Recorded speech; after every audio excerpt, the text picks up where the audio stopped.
qui a un ulcère, un lymphome, ou une lésion précancéreuse, un type d'atrophie sévère. On verra bien un peu plus tard dans quel on est l'enjeu. Après multiples débats, le traitement s'est nettement simplifié. Les schémas thérapeutiques associent un IPP qui a pour but d'abaisser le pH gastrique pour favoriser l'action des antibiotiques, dont on donne au moins 2 et parfois 3. Pourquoi? Parce que le HP se loge dans un véritable gîte microbien difficilement accessible aux antibiotiques. Plus on abaisse le pH, plus on met d'antibiotiques, plus on a des chances d'arriver au bout de la bactérie.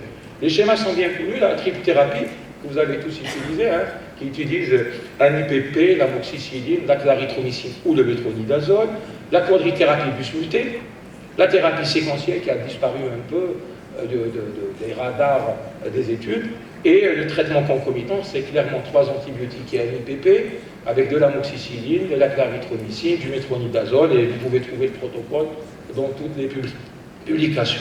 Et puis le traitement hybride un peu compliqué que je n'aborderai pas dans cette présentation. Alors, l'élément le plus important, vous avez des facteurs de résistance au sexu du traitement. Tête de liste, la résistance aux antibiotiques. Un peu plus. Deuxième position, c'est l'observance du traitement. Mais je vais vous dire très rapidement que ces effets secondaires sont fréquents, mais qui conduisent rarement à l'arrêt du traitement quand le patient a été bien briefé. Mais ce qui est certain, c'est que leur grosse problématique, c'est la résistance à la clarithromycine. Vous voyez dans ce travail que quand il y a une résistance à la clarithromycine, quand on compare l'efficacité du traitement sous-sensible versus sous-résistante, vous voyez qu'en cas de sous-résistance, l'efficacité chute de manière draconienne. Donc il ne faut pas réutiliser la clarithromycine une fois qu'il y a eu échec. Un schéma à base de clarithromycine est un fusil à une seule cartouche. Donc quand vous l'avez utilisé une fois, ne reprenez pas la clarithromycine, ça ne sert strictement à rien du tout. Et voilà que le taux de clarithromycine, le taux de résistance à la clarithromycine a tendance à augmenter dans le temps. Vous voyez qu'il a dépassé le taux fatidique des 20% dans de nombreux pays. Si bien qu'on cherche de nouvelles molécules, et à leur tête, la lévofloxacine. J'ai vu un peu dans les stands qu'on est en train de parler, qu'on est en train de présenter la lévofloxacine. C'est un nouveau venu qui ne sera certainement pas utilisé en première ligne, mais c'est un antibiotique intéressant dans les cas de résistance, en particulier traitement 2e, voire 3e ligne, en fonction de la stratégie que vous avez adoptée. Alors, grosso modo, quand il n'y a pas de résistance, et même dans des situations où il y a résistance, le taux bon par kilométronidazole qui n'impacte pas, dans l'impact négatif beaucoup plus faible, on arrive avec tous ces schémas thérapeutiques à obtenir des taux d'éradication qui, en particulier avec la quadrithérapie busmutée et la quadrithérapie concomitante, peuvent dépasser les 90%. Mais nous avons un petit problème sur comment utiliser ces armes thérapeutiques en Algérie, la quadrithérapie busmutée n'étant pas disponible, et la quadrithérapie combinée, on verra bien un peu plus tard quel en est le problème. Alors voilà ce que recommande Maastricht en 2017, clairement dans les pays à faible résistance en clarithromycine, on peut commencer par une tripthérapie à base de clarithromycine. Quand le taux de résistance à la clarithromycine est élevé,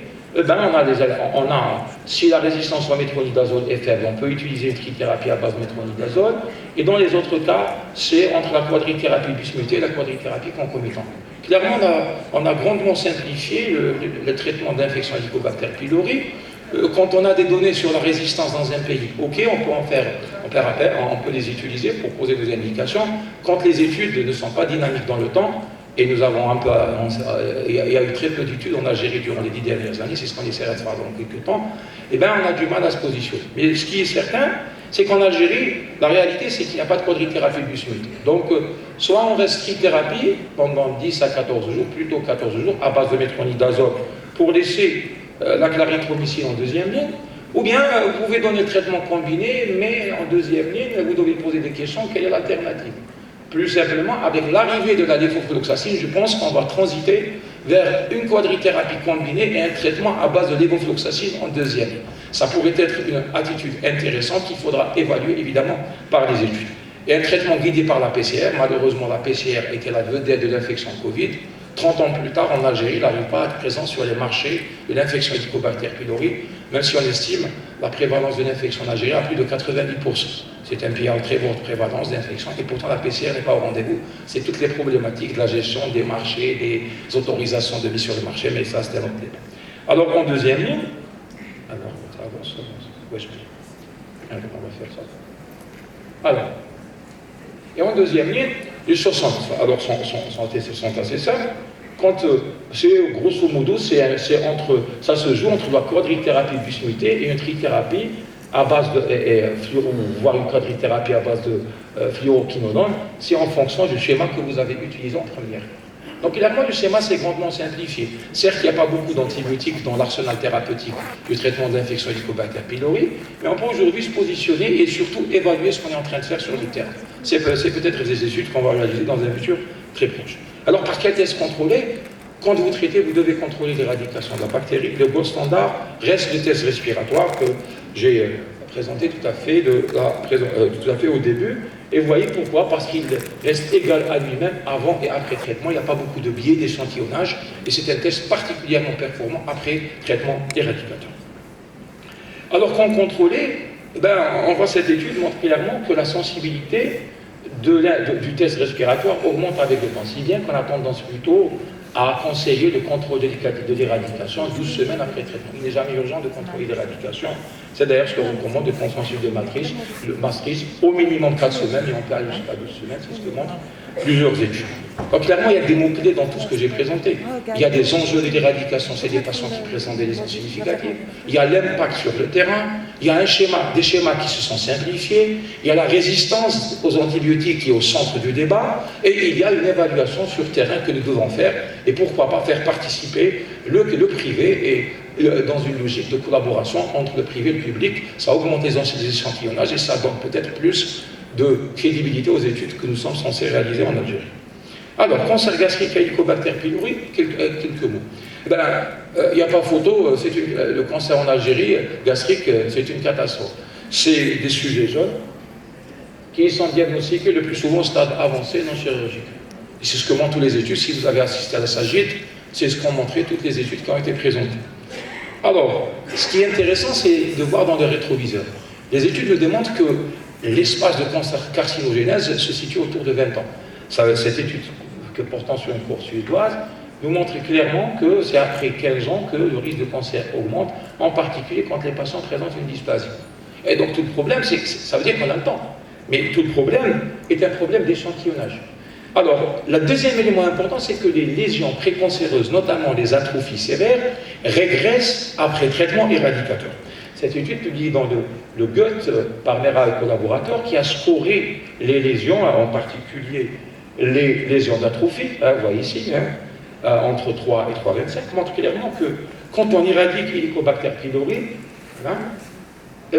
le score d'atrophie diminue. Vous voyez bien, et ça se maintient dans le temps. Vous voyez que le contrôle a été effectué à respectivement 6 ans et 12 ans.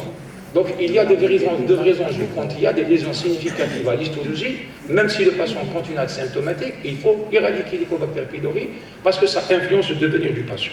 Et le dilemme que nous avons en Algérie, c'est que nous sommes un pays à très forte prévalence de l'infection, à très faible incidence de cancer, un âge jeune, et donc au final, avec une logique très simple, la population cible, c'est les sujets jeunes, au final. Quand on a un cancer à 50 ans, ça veut dire que la lésion précancéreuse a débuté 15 ans plus tôt, c'est vers l'âge de 35 ans.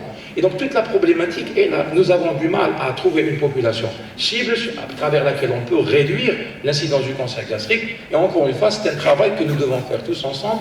D'abord rendre rigoureux, avoir une certaine rigueur dans la stratégie de prise en charge et réfléchir sur cette problématique de dépistage. La vraie question, c'est ça la question du perspective d'avenir. Est-ce que le cancer gastrique est dépistable en Algérie? C'est une question à laquelle je n'ai pas de réponse aujourd'hui.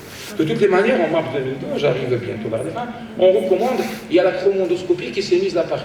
Elle n'est pas encore de pratique courante en Algérie, mais c'est l'équivalent d'un microscope. Et vous voyez que ça permet d'évaluer les lésions précancéreuses, et Helicobacter pylori est au centre de la stratégie. Quand les lésions d'atrophie ne sont pas significatives, je n'ai pas parlé du score Olga, qui tient compte de l'extension des lésions, et du stratogine qui tient compte de l'extension des lésions en métaplasie. Quand les lésions ne sont pas significatives, on se contente d'éradiquer l'Helicobacter pylori. Quand les lésions sont significatives, il faut contrôler tous les 3 ans. Et quand il y a des lésions précancéreuses, on discutera toujours de l'opportunité d'une surveillance et d'une résection en cas de lésions macroscopiquement visibles.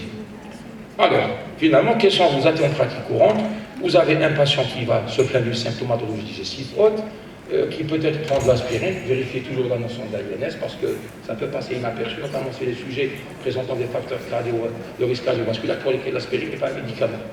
Et puis, vous faites une endoscopie haute, en particulier quand il y a des lésions, des signes d'alarme, ou bien un test respiratoire si le patient n'a pas de signe d'alarme et qu'il refuse la endoscopie. Alors, vous allez évaluer le status histologique de votre patient et poser le diagnostic d'infection Helicobacter pylori. Vous allez à tous les coups éradiquer la bactérie, surtout chez des patients symptomatiques présentant de surpoids des lésions significatives, et contrôler cette éradication par le test respiratoire. En cas de lésion significative à l'histologie, en particulier une atrophie sévère, Olga 3 et 4, ou bien de métaplasie, et pour ce qui est de la dysplasie et du statut spécifique de la dysplasie, vous allez faire un suivi histologique et suivre les recommandations de mars 2012. Je vous remercie. Merci, professeur Ami Bougela. Donc, effectivement, on a pas fait la présentation donc, à la modération avec mes amis, le professeur Belboussine et le docteur Damouche. Avant de commencer donc, le débat pour la question, je remercie l'association El Hedab. Je leur souhaite plein succès déjà pour la journée d'aujourd'hui et une pérennité dans leur parcours. Le débat est ouvert. Est-ce qu'il y a des questions dans la salle?